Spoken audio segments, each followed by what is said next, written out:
caption Ya karena di ini. situ banyak sekali yang berkomentar tentang politik. Akhirnya saya bilang bertetangga apa di captionnya mana IG-nya biar saya Kelihatan nggak ya, salah ya. kelihatan kalau Dewi Persik ini marah Captionnya sekali. ibu kan itu akhirnya di playingin victimi, kenapa nyolek Panis? Loh saya kan memang benar bertetangga. Nah saya tulis Iya, di iya. sini seperti ini.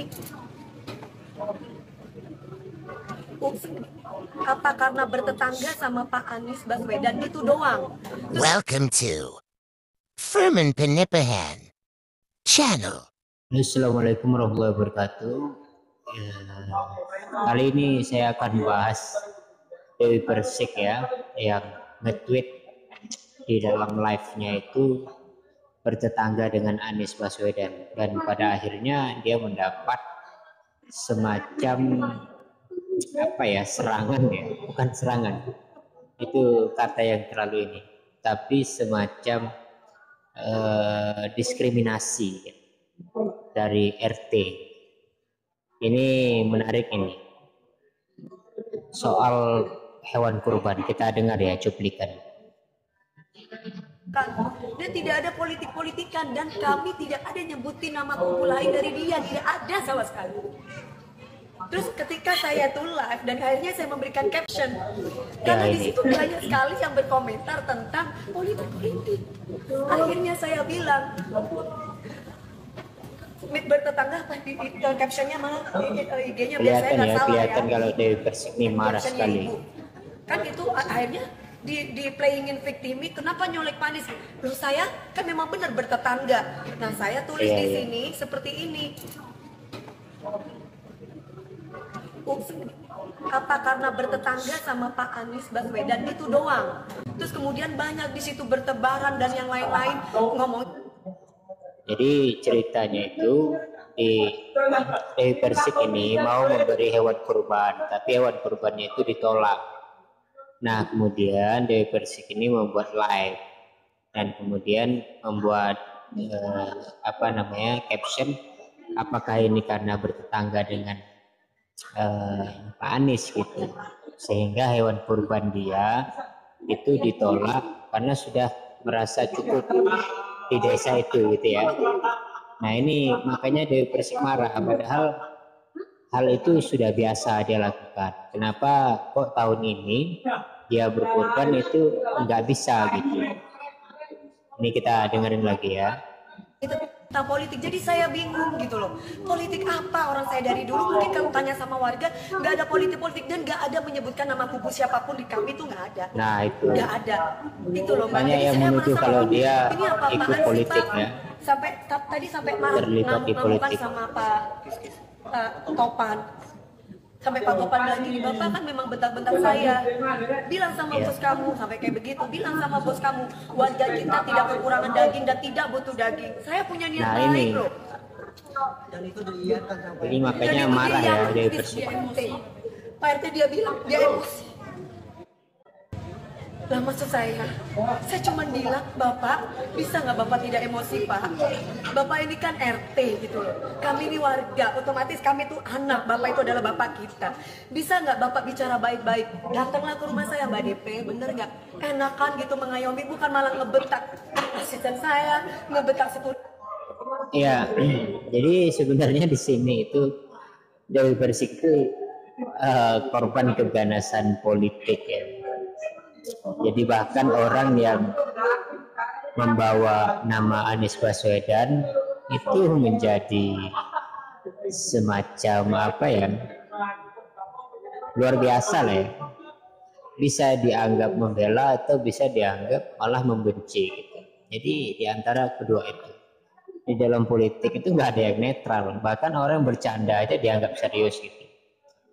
Itu kan captionnya Dewi Persik itu kan semacam candaan saja sebenarnya, karena dia tidak mau ribut dengan persoalan kurban yang apa ya, yang ditolak ya sama Pak RT gitu. Ya dia kasihlah semacam candaan gitu. Oh, di tempat lain juga bisa dikasih. Mungkin hanya akan menjadi satu pertanyaan kepada Dewi Persik gitu. apa, yaitu bahwa dia berkorban ini bukan baru tahun ini saja, dia sudah melakukan di tahun-tahun sebelumnya. Kenapa hanya tahun ini kemudian ditolak? Mungkin hanya sebatas itu. Tapi kemudian karena banyak komentar tentang politik, jadi si Dewi Persik bingung gitu. Saya yakin Dewi Persik juga tidak mengikuti perkembangan politik secara detail gitu. Perkembangannya ya udah, dia tahu bahwa Anies calon, dia Ganjar calon, bukan calon, bakal calon barangkali. Mungkin nggak tahu kalau Dewi Persik ini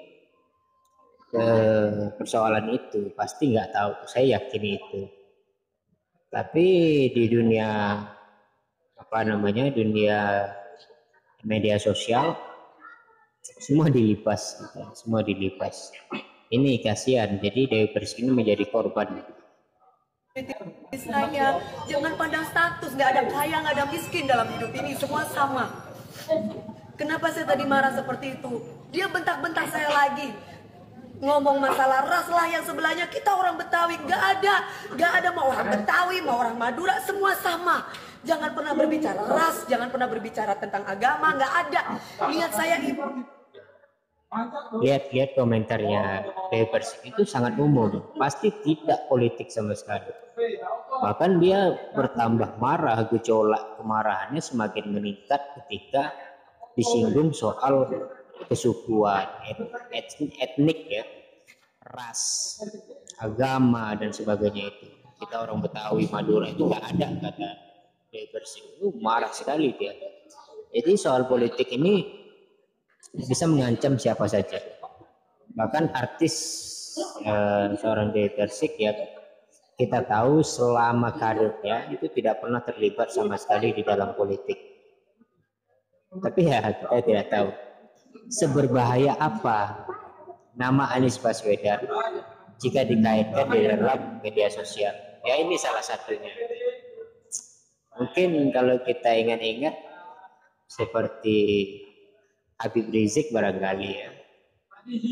Hari ini Habib Rizik itu juga berbahaya dalam pengertian kalau kita kaitkan namanya di dalam media sosial kita, dan di dalam media itu kita mendukung atau apa sajalah yang jelasnya mengafirmasi dan sebagainya, nge-share dakwahnya, itu mungkin kita akan masuk di dalam penilaian bahwa kita terjangkit radikalisme agama. Nah, mungkin Anies Baswedan juga sudah mulai masuk pada tahap itu, gitu. Sehingga siapa saja yang membawa namanya itu dianggap berbahaya. Ini pelajaran yang penting untuk kita semua ya. Ibadah, niat saya tuh baik, niat saya tuh memang dari dulu saya lakukan bukan cuma sekali. Tolong teman-teman luruskan ini saya lakukan bukan cuma sekali. Kenapa sampai viral dan kenapa sampai ngoceh di sosmed? Karena ketika saya live itu banyak bertebaran di situ menanyakan tentang kenapa sapinya diangkut, gitu loh ceritanya. Saya punya Itu dia ya, mungkin sudah sudah clear ya soal ini.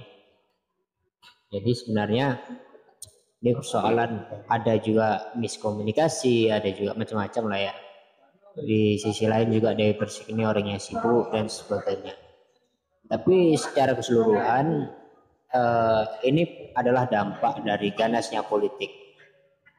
Banyak yang mungkin ada suatu kelompok yang mengklaim atau suatu kelompok yang sudah mulai menganggap semua orang yang membawa nama Anies itu akan disebut Anisisme atau pengikut Anies gitu ya. Jadi Dewi Persik yang juga sebenarnya orang yang tidak mau berbicara politik sama sekali, dia hanyalah artis di public figure yang hanya berbicara tentang kesenian saja. Tapi alangkah kasihannya di hari yang mulia ini dia juga menjadi korban politik. Itu saja pesan kita hari ini. Terima kasih. Wassalamualaikum.